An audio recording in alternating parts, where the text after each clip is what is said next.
সম্মানিত মুহতারাম হাজরিন, পয়গম্বর আরবী সাল্লাল্লাহু আলাইহি ওয়াসাল্লাম মেরাজের রাতে জান্নাতের ভিতরে ঢুকলেন। ঢোকার পরে দেখলেন কতগুলি জান্নাতের ভিতরে বালাখানা। ওই জান্নাতের দরজার মধ্যে, জান্নাতের বালাখানার মধ্যে দরজার সম্মুখে লেখা আছে বাইতুল হামদ। পয়গম্বর আরবী বলেন, ইয়া জিবরাইল, এই ঘরটা কাদের জন্য রাখা হয়েছে রে জিবরাইল? জিবরাইল রে, দুনিয়ার জমিনে এই রকম ঘর আমি দেখি নাই, আমার নজরে পড়ে নাই রে জিবরাইল। এই ঘরটা কাদের জন্য রাখা হয়েছে? জিবরাইল আলাইহিস সালাতু ওয়াস সালাম তিনি বললেন, পয়গম্বর আরবী, দুনিয়ার জমিনে যারা, যেই নারীরা, যেই পুরুষেরা সুখে দুঃখে আলহামদুলিল্লাহ বলে শুকর আদায় করবে, এই বাইতুল হামদ নামক জান্নাতের ঘরটা আমার আল্লাহ তাআলা তাদেরকে পুরস্কার দিয়ে দিবে।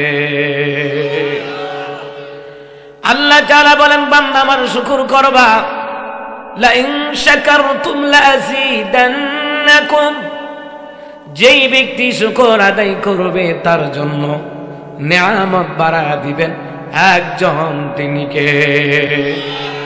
আল্লাহ তাআলা বলেন, বান্দা আমি তোমার সুবিধার জন্য ওয়া খালাকা লাকুম মা ফিল আরদি জামিআ, এই জমিনের মধ্যে যা কিছু সৃষ্টি করেছি বান্দা, আমি তোমাদের কল্যাণের জন্য আমি বানাইলাম। আসমান বানাইলাম তোমাদের কল্যাণের জন্য সামিয়ানা, জমিন বানাইলাম তোমাদের কল্যাণের জন্য বিছানা। দিনের বেলায় সূর্য আলো দেয়, পূর্ণিমার রাতের বেলায় চন্দ্র আলো দেয়, আবার অনেক সময় আমি রাতের বেলায় অন্ধকার দেই, কারণ অন্ধকার ছাড়া আরামের ঘুম হয় না। এই সব গুণী বান্দা তোমাদের কল্যাণে বানাইছি। আল্লাহ যারা বললেন, আলহামদুলিল্লাহিল্লাযী খালাকাস সামাওয়াতি ওয়াল আরদা ওয়া জাআলা আয-যুলুমাতি ওয়ান নূর। আল্লাহ যারা বলেন, বান্দা তুমি বলো, হে প্রভু, সমস্ত প্রশংসা আল্লাহ তাআলার জন্য, যিনি আমাদের জন্য আসমান বানালেন, যিনি আমাদের জন্য জমিন বানালেন, যিনি আমাদের জন্য দিনের বেলায় আলোর ব্যবস্থা করলেন, রাতের বেলায় অন্ধকারের ব্যবস্থা করলেন।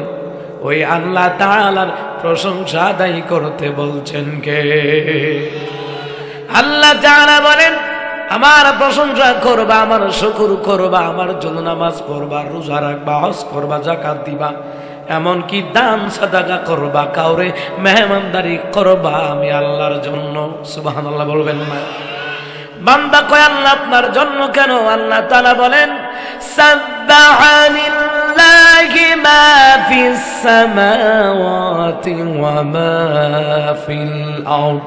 আল্লাহ তাআলা বলেন, বান্দা কেন করবা না?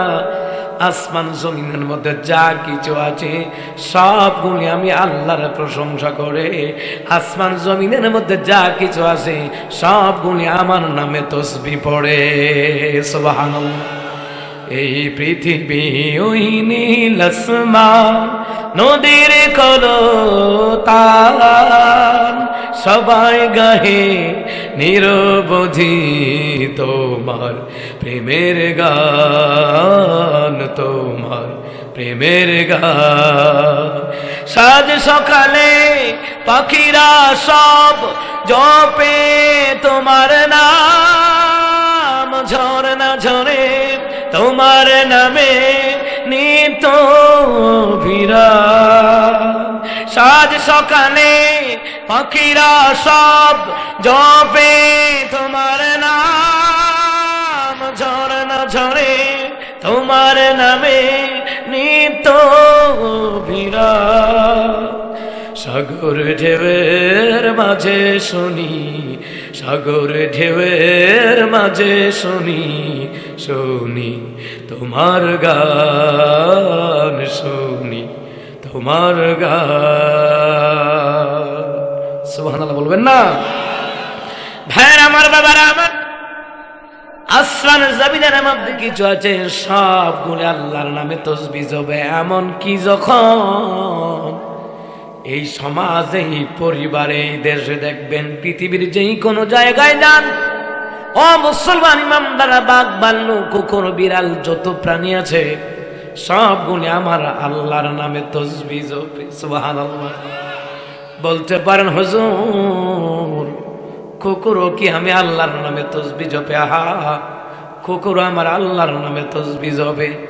আপনারা দেখবেন আপনাদের এলাকায় যখন মুয়াজ্জিন আযান দেয় তখন দেখবেন রে কুকুর ঘেউ ঘেউ করে শব্দ করে।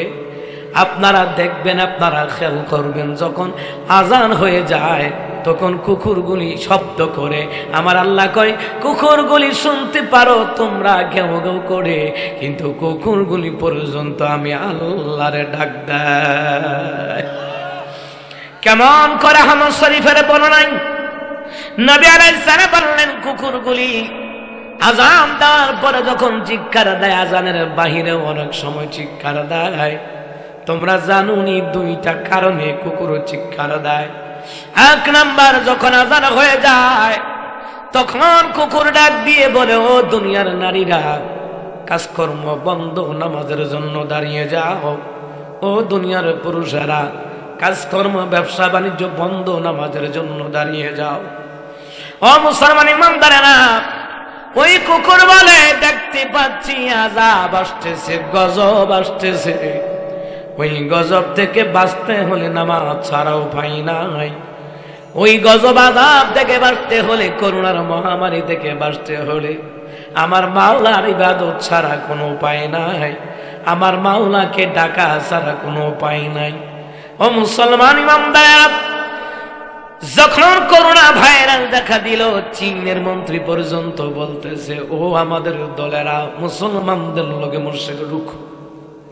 জুমার দিন চীন দেশের মধ্যে রাস্তাঘাট পর্যন্ত ওই ইহুদি খ্রিস্টানরা নামাজের জন্য ভিড় জমাইতো।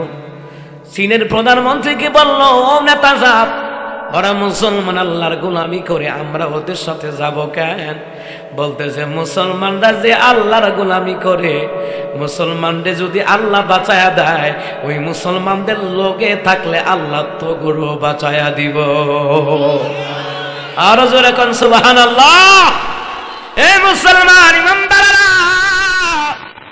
এই দেশের জমিনে আমরা দেখলাম করোনা ভাইরাস যখন আসলো, মসজিদে ঢোকানোর অনুমতি নাই। ওয়াক্তিয়া নামাজে 5 জন, জুমার নামাজে 10 জন। আমার মতে দরকার ছিল, আমি বহু প্রতিবাদ করেছি, যার কারণে স্বৈরাচারী হাসিনা আমারও জেলখানায় নিছে। আমি কেন বললাম? আমার বাবারা ভাইয়েরা, আমি কেন বললাম এই কথা নিয়ে? আমার র্যাবের হেড অফিসে ধইরা নিয়া 9 ঘন্টা জিজ্ঞাসাবাদ নন স্টপ। আমি কেন বললাম? আমি বললাম এই জন্য, মুসলমান ইমানদারেরা, মসজিদ হলো রহমতের জায়গা, বরকতের জায়গা। কোরআনের মাহফিল হলো রহমতের জায়গা, বরকতের জায়গা। যত হাজার লক্ষ মানুষ মাহফিলে মসজিদে থাকবে, ওই জায়গায় করোনা ভাইরাস তো দূরের কথা, একটা রোগ জীবাণু তাদেরকে আক্রমণ করবে না, ঠিক না? আপনারা করোনার সময় এত মাহফিল হইল, মসজিদে জুমার নামাজ হইল, কত যে মাহফিল আইয়া করোনায় ধরছে, কোন ব্যক্তির ধরছে মসজিদে, কোন ব্যক্তির করোনায় ধরছে। মানে ফেরাউনি আইন একটা আমরা দেখলাম আর কি। এ নিজে নিজে চাইছে, আমার সকলে মানেনি। মানলে হ্যাঁ ফেরাউনের মতন কইব আল্লাহ আসিল খুদা আর আমি খুদি, কথা কয় না কা? মানে এমনটাই মনে করছে। আমার বন্ধুরা, আমার বাবারা, ও মুসলমান ইমানদারেরা, এই জায়গায় যত কোরআন সুন্নাহ থেকে আলোচনা হবে, রহমত আসবে, গজব আসবে না। মসজিদে রহমত আসবে, গজব যায় না।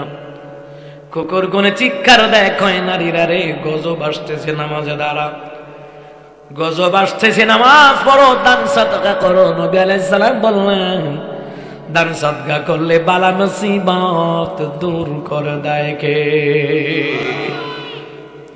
কুকুর বলে, ও দুনিয়ার নারী পুরুষেরা নামাজে দাঁড়াও, নামাজ পড়ো, নামাজের মাধ্যমে সাহায্য প্রার্থনা করো। আল্লাহ তাআলা সুন্দর করে জানায়া দিলেন, ইয়া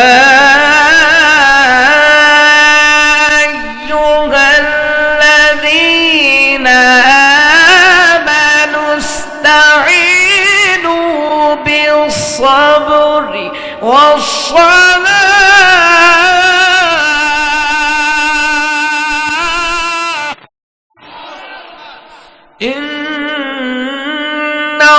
ইন্নাল্লাহা মা'আস-সাবিরিন।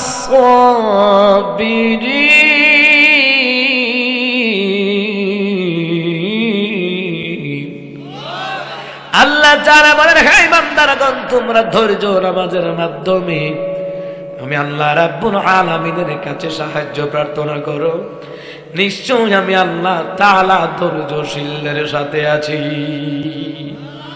জোরে কইতেন না সুবহানাল্লাহ? মানুষের ধৈর্য সফলতা নিয়ে আসে রে মুসলমান।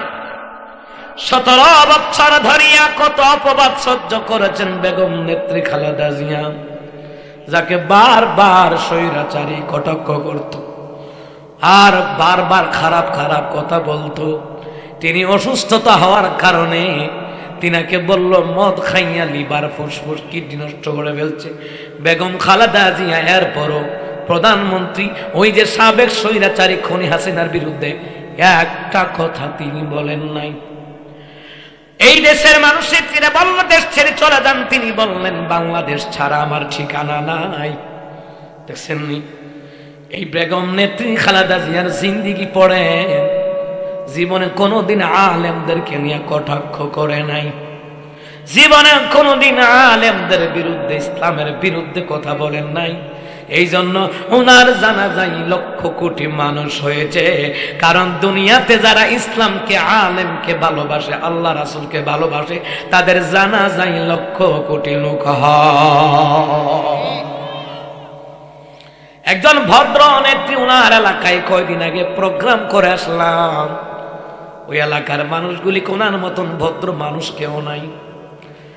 এই নেত্রীকে খাবার ছাড়া তুমি বিদায় করে দিয়েছি না, খাবারও খাইতে পারে নাই, এক কাপড়ে বিদায় করে দিয়েছো। যেমন কর্ম তেমন ফল। এখন তোমার যখন পতন হইল, খাসির রোস্ট মুরগির রান কপালে জোটে নাই। যেমন কর্ম তেমন ফল। ভাই আপনি যেই দলের হন, যেমন কর্ম তেমন দল ফল পাবেন। কিন্তু তিনি ধৈর্য ধরে এই দেশে রয়েছেন, এই দেশে থাকার ফলে কোটি কোটি মানুষের ভালোবাসা পেয়ে তিনার শেষ বিদায় হয়েছে। বড় বড় মুহাক্কিক আলেম হক্কানি পীর মাশায়েখ এই দেশের সমস্ত জনগণ ওনার জানাজায় গিয়েছে ভালোবেসে। আল্লাহ রাসূলকে যারা ভালোবাসে, আল্লাহ তাদেরকে ভালোবাসে, আল্লাহ তাদেরকে ভালোবাসে। তাফসীরে কিতাবে লেখে